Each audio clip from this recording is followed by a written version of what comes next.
2026 সালে সরকারি ব্যাংকের চাকরির পরীক্ষার প্রস্তুতি শুরু করার আগে অথবা প্রিপারেশন স্টার্ট করার আগে এই তিনটে পয়েন্টকে সবসময় মাথায় রাখবে, সারা জীবন মনে রাখবে। কারণ এই তিনটে পয়েন্টের মধ্যে যে কোনো একটা পয়েন্টও তোমরা যদি না মনে রাখো তাহলে তোমাদের নিজেদেরই প্রিপারেশন করতে সমস্যা হবে কোনো না কোনো সময়, এবং প্রিপারেশনটা ভালোভাবে এগোবেও না। এবং বন্ধুরা, তার মধ্যে সবার প্রথম পয়েন্ট হলো, যখনই তোমরা যে কোনো সরকারি ব্যাংকের চাকরির পরীক্ষার জন্য প্রস্তুতি নেওয়া শুরু করবে, তোমরা নিজেরাই দেখবে 4 থেকে 5 মাস পরে তোমাদের বোরিং লাগতে শুরু করেছে। এবং এই জিনিসটা একদম ন্যাচারাল। তোমাদের মনে হতে পারে যে আমার সাথেই কেন এই জিনিসটা হচ্ছে, আমারই কেন বোরিং লাগছে, কিন্তু বন্ধুরা এটা প্রত্যেকের সাথে হয়। আজ অবধি যারা যারা সরকারি চাকরির পরীক্ষার প্রিপারেশন করেছে অথবা যে কোনো কম্পিটিটিভ এক্সামের প্রিপারেশন নিয়েছে, তাদের মনে হবে 3 থেকে 4 মাস কি 4 থেকে 5 মাস পরে জিনিসটা একদম বোরিং লাগছে, পড়তে ভাল লাগছে না, যে জিনিসটা পড়ছি সেটা ভালোভাবে এগোচ্ছে না, ভালোভাবে তৈরি হচ্ছে না, সেই মোটিভেশনটা নেই। এবং এই জিনিসটা কমপ্লিটলি ন্যাচারাল, এই জিনিসটা একদম স্বাভাবিক ব্যাপার। এটা সবার সাথে হয়, এটা প্রত্যেকের সাথে হয়।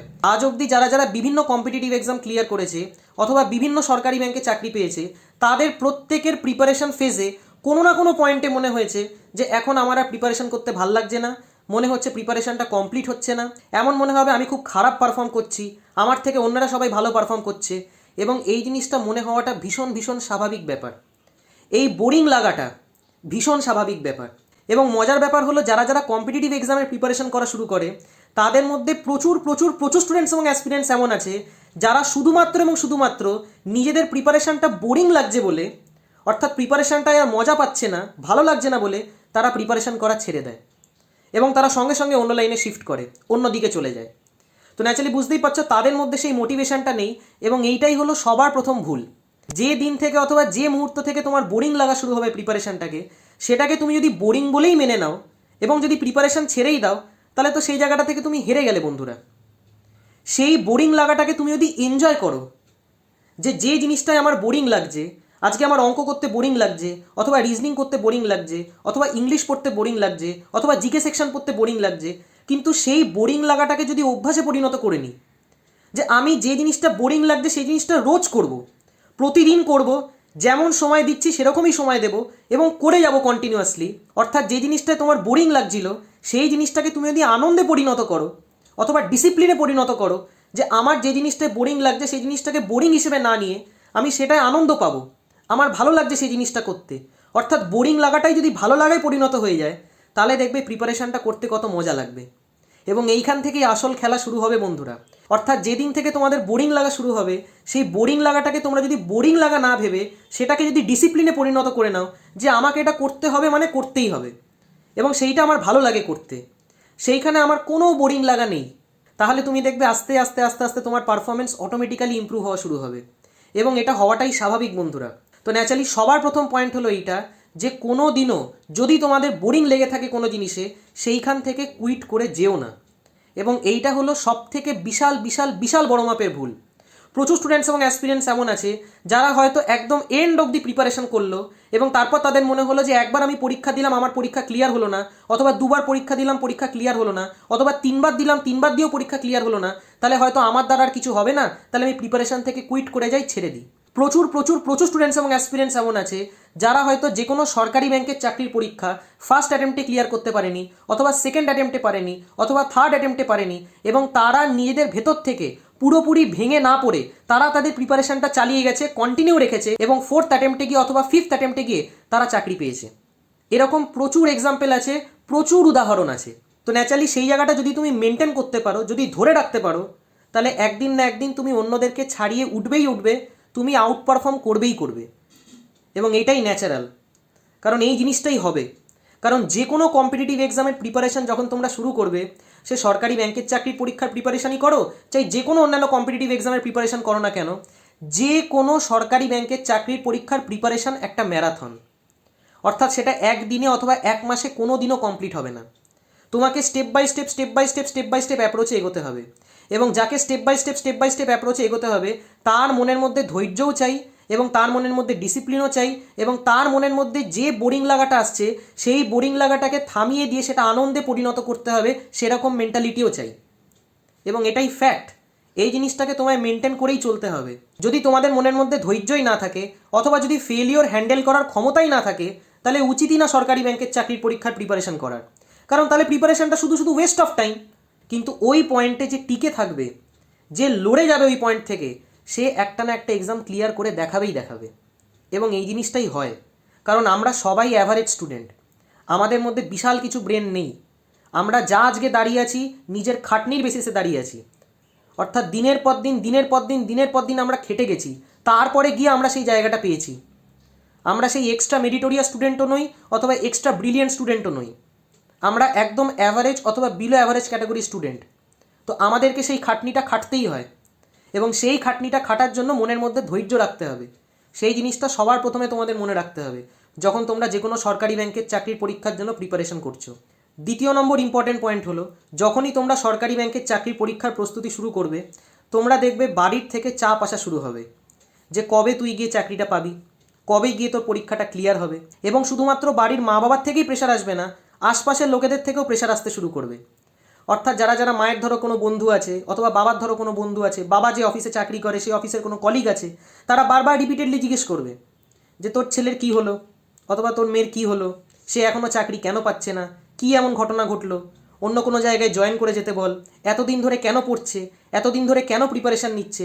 এই জিনিসটা সবসময় একটা ইন্ডিয়ান ফ্যামিলিতে হয় বন্ধুরা, এবং সেটা শুধুমাত্র তোমাদের সাথে না, এটা সবার সাথে হয়। ইভেন আমার সাথেও হয়েছিল।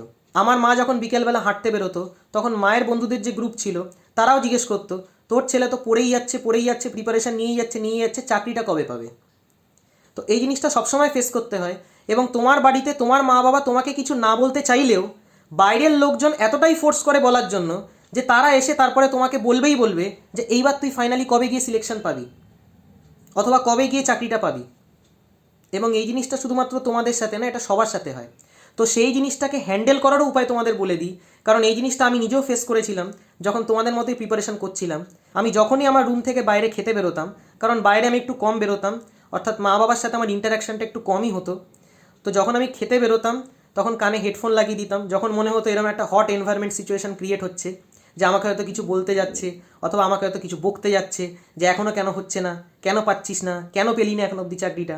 তো ওই জিনিসটাকে ট্যাকেল করার জন্য আমি কানে হেডফোন লাগিয়ে দিতাম এবং হয় গান শুনতাম অথবা ইউটিউব থেকে কোনো মুভি দেখতাম।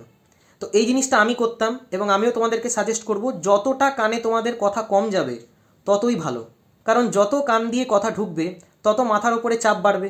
একটা তো পড়ার চাপ থাকেই থাকে যে কোনো কম্পিটিটিভ এক্সামের জন্য, তার পাশাপাশি যদি বাড়ির লোকেদের আলাদা করে চাপ আসতে থাকে তাহলে আরও বেশি টেনশন হয়, এবং সেই টেনশানেও আমাদের অনেক জিনিসপত্র ভুলভাল হয়ে যায়, ফোকাস থেকে আমরা সরে যাই, যে জিনিসটা ভীষণ ইম্পর্টেন্ট জিনিস। তো ন্যাচারালি তোমরা এই সিচুয়েশানগুলোকে কীভাবে হ্যান্ডেল করবে না করবে সেটা তোমাদের ব্যাপার। তবে আমার সাজেশন যদি চাও তাহলে কথা কম বলো। যখনই মা বাবা তোমাকে কোনো কথা বলবে, তাদের মুখে মুখে কথা বলাটা উচিত নয়, তো কথা কম বলো, চুপচাপ থেকো। কথাগুলোকে প্রচণ্ড পরিমাণে মনের ভেতরে নেওয়ার কোনো দরকার নেই, কারণ এই কথাগুলো আসবেই আসবে, সবার সাথেই হয়, তোমাদের সাথেও হবে যখন তোমরা প্রিপারেশান শুরু করবে। এবং বিশেষ করে তোমরা যদি ফুল টাইম প্রিপারেশান নাও, কারণ আমিও ফুল টাইম প্রিপারেশানই নিচ্ছিলাম যখন তোমাদের মতোই প্রিপারেশান করছিলাম, তো ন্যাচারালি এই জিনিসটা আসবেই আসবে। দিনের পর দিন যখন মা বাবা দেখবে যে তুমি ঘরে বসেই প্রিপারেশান করে যাচ্ছ, তখন মা বাবা ছাড়াও আশপাশের লোকজনেরা বেশি ইন্টারেস্টেড থাকে এই জিনিসটা জিজ্ঞেস করায় যে তোর ছেলে কী করছে অথবা তোর মেয়ে কী করছে। তাদের মধ্যে সেই জানার আগ্রহটা যেন বেশি থাকে যে আলটিমেটলি কিছু করলো কি করলো না। তো ন্যাচারালি বন্ধুরা, যখনই তোমরা সরকারি ব্যাংকের চাকরির পরীক্ষার জন্য প্রিপারেশন করা শুরু করবে, তোমরা নিজেরাই দেখবে কিছু মাস পর থেকে বাড়ির থেকে চাপ আসা শুরু হবে। কিন্তু সেই চাপ আসাটা স্বাভাবিক, সেটা সবার সাথেই হয়, তাতে বেশি টেনশন নেওয়ার কিছু নেই, বেশি ডিমোটিভেটেড ফিল করারও কিছু নেই। এবং লাস্ট এবং মোস্ট ইম্পর্ট্যান্ট পয়েন্ট হলো, কোনো জিনিসে এক্সপেকটেশন রেখো না। এবং এই কথাটা এই কারণে বললাম, কারণ প্রচুর স্টুডেন্টস এবং অ্যাসপিরেন্টসরা ভাবে যে আমাদের প্রিপারেশন একদম টপ লেভেলে আছে, এইবার তো আমরা সিলেকশন পাবোই পাবো। কিন্তু বাই চান্স তোমাদের যদি ফাইনাল সিলেকশন না হয়, তোমাদের যদি কোনো জিনিসের রেজাল্ট খারাপ হয়ে যায়, সাপোজ কোনো সাবজেক্টের রেজাল্ট অনেকটা ডাউন হয়ে গেল অথবা খারাপ হয়ে গেল, অথবা ইন্টারভিউ খারাপ হয়ে গেল, যার জন্য তোমরা তোমাদের ফাইনাল সিলেকশন পেলে না, এতে কি হবে, এক্সপেকটেশন যদি অনেক বেশি থাকে না, সে তোমার তরফ থেকেই হোক অথবা তোমার বাড়ির লোকের তরফ থেকেই হোক না কেন, তাহলে কি হবে, সেই জিনিসটা ভীষণ বাজেভাবে ফল করে, অর্থাৎ সেটার একটা আফটার এফেক্ট খুব বাজে রূপে পরিণত হয়। তো সেইটা যেন না হয়। নিজের ওপর এক্সপেকটেশনও কম রাখো, এবং বাড়ির লোককেও এক্সপেকটেশন তোমার উপরে অন্তত কমই রাখতে বলো। তাহলে কি হবে, তোমার নিজের মাথার উপরই চাপটা কম পড়বে। বুঝতে পারছো কি বলার চেষ্টা করছি জিনিসটা? আজকে তুমি যদি তোমার নিজের তরফ থেকেই তোমার এক্সপেকটেশন বাড়ির লোকের কাছে অনেক হাই রেখে দাও অথবা অনেক উঁচু করে দাও, তাহলে বাড়ির লোক ভাববে আমার ছেলে অথবা আমি যাই পরীক্ষা দিক না কেন সেটা ক্লিয়ার করবেই করবে। তো ন্যাচারালি সেইটার একটা চাপ তোমার মাথার উপর কাজ করবে। যখনই তুমি ক্লিয়ার করতে পারবে না, বাড়ির লোক ভাবে কী বললি তুই, কী এমন পড়লি, কী এমন আমাদেরকে দেখালি যে আমি এত ভালো পড়ছি, এত ভালো পড়াশোনা করছি, এত ভালো রেজাল্ট করছি, অথচ ফাইনালি গিয়ে তুই সিলেকশন নিতে পারলি না। তো সেই জিনিসটার এফেক্ট খুব বাজে হয়। তো সেইটা যাতে না হয়, তো ন্যাচারালি নিজের ওপর এক্সপেকটেশন কম রাখো এবং বাড়ির লোককেও এক্সপেকটেশন নিজের প্রতি কম দাও, যাতে তারাও তোমার ওপরে কম এক্সপেকটেশন রাখে। তাতে কি হবে, তোমার মাথার ওপর এটার চাপ কম থাকবে, তুমি ভালোভাবে নিজের পড়াশোনায় ফোকাস রাখতে পারবে এবং রেজাল্টের কোনো চিন্তা করার দরকার নেই। তো তুমি তোমার নিজের 100% দাও না, অটোমেটিক্যালি ওপরওয়ালা তোমাকে রেজাল্ট দিয়ে দেবে। আজকে তুমি যদি প্রপার ওয়েতে খাটো, প্রত্যেকটা জিনিস যদি ভালোভাবে শেখো, ভালোভাবে পড়ো, যদি নিজের মনের মধ্যে কনসিস্টেন্সি রাখতে পারো, প্রতিদিন যদি ডিসিপ্লিন ওয়েতে পড়ো, তাহলে একদিন না একদিন তুমি সিলেকশন পাবেই পাবে।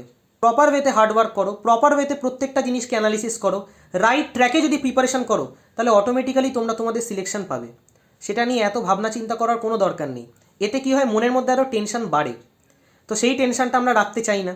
এমনিতেই পড়ার একটা চাপ আছে, তো সেই চাপের মধ্যেই থাকতে চাই আমরা। আলাদা এক্সট্রা কোনো টেনশন যতটা পারবে কম রাখবে, তাহলে কি হবে, তোমার প্রিপারেশনটা করতে নিজেরই সুবিধা হবে। একদম ফুল কনফিডেন্সের সাথে, ফুল মোটিভেশনের সাথে সরকারি ব্যাংকের চাকরির পরীক্ষার জন্য প্রিপারেশন করো এবং যদি তোমাদের কোথাও গাইডেন্সের প্রয়োজন হয় তো তোমরা গাইডেন্সও নিতে পারো। আমি নিজেও পার্সোনালি সমস্ত ব্যাংকিং এক্সামসের জন্য অনলাইনে ম্যাথস এবং রিজনিং পড়াই। তো তোমরা যদি চাও তো আমার সাথেও কন্ট্যাক্ট করতে পারো। আমার হোয়াটসঅ্যাপ নাম্বার 8617204564। তো যদি তোমরা গাইডেন্স চাও তাহলে কল করো না, হোয়াটসঅ্যাপ করো, কারণ কল অনেক সময় আমি ধরতে পারি না। আমি নিজে আইবিপিএস পি এবং আইবিপিএস ক্লার্ক দুটো পরীক্ষাই ফার্স্ট অ্যাটেম্পটেই ক্লিয়ার করেছি। তো ন্যাচারালি তোমাদেরকে খুব ভালো করে গাইড করতে পারবো যে কী টেকনিক অফ সলভিং হওয়া উচিত, কীভাবে একটা কোশ্চেনকে অ্যাপ্রোচ করা উচিত, যাতে কোশ্চেন সলভিং টাইমটা আমরা কমাতে পারি এবং নিজেদের অ্যাটেম্প বাড়াতে পারি। কারণ যে কোনো ব্যাংকিং এক্সামে টাইম একটা ভীষণ ভীষণ ভীষণ ইম্পর্টেন্ট রোল প্লে করবে। আজকে যে স্টুডেন্ট অথবা যে অ্যাসপিরেন্ট তার নিজের সময় বাঁচাতে পারবে না, সে যত ভালো করেই প্রিপারেশন করুক না কেন, কিছুতেই ব্যাংকিং এক্সাম ক্লিয়ার করতে পারবে না। এবং সেটার গ্যারেন্টি আমি দিলাম, সে তোমরা মানো চাই না মানো। তো ন্যাচারালি যে কোনো কোশ্চেনের টেকনিক অফ সলভিং কী হওয়া উচিত, বিশেষ করে ম্যাথামেটিক্স সেকশনে এবং রিজনিং সেকশনে, সেটা জানাটা প্রত্যেকটা ক্যান্ডিডেটের ভীষণ ভীষণ ভীষণ ইম্পর্টেন্ট। কারণ যত ভালো করে টেকনিক অফ সলভিং শিখতে পারবে, তত কম সময় বেশি কোশ্চেন বানাতে পারবে এবং যত বেশি কোশ্চেন বানাতে পারবে, ততই কাট অফের থেকে অনেক বেশি নম্বর পাবে এবং সিলেকশনের চান্সেস তত বেড়ে যাবে। তো ন্যাচারালি টেকনিক অফ সলভিংয়ের উপর খুব ভালো করে ফোকাস করো এবং চেষ্টা করো তার কাছ থেকেই গাইডেন্স নেওয়ার, যে অলরেডি এই ফিল্ডে সিলেক্টেড, যাতে তার টেকনিক অফ সলভিং, তার মেথড অফ সলভিং, তার ডাউট ক্লিয়ারিং প্রসেস খুব ভালো করে শিখতে পারো এবং সেই জিনিসগুলোকে পরীক্ষায় অ্যাপ্লাই করতে পারো। বাকি আশা করি তোমাদের এই ভিডিওটা দিয়ে কিছুটা হেল্প করতে পারলাম। ভিডিওটা যদি তোমাদের ভালো লেগে থাকে তাহলে অবশ্যই লাইক এবং বন্ধুদের সাথে শেয়ার করো। Thank you.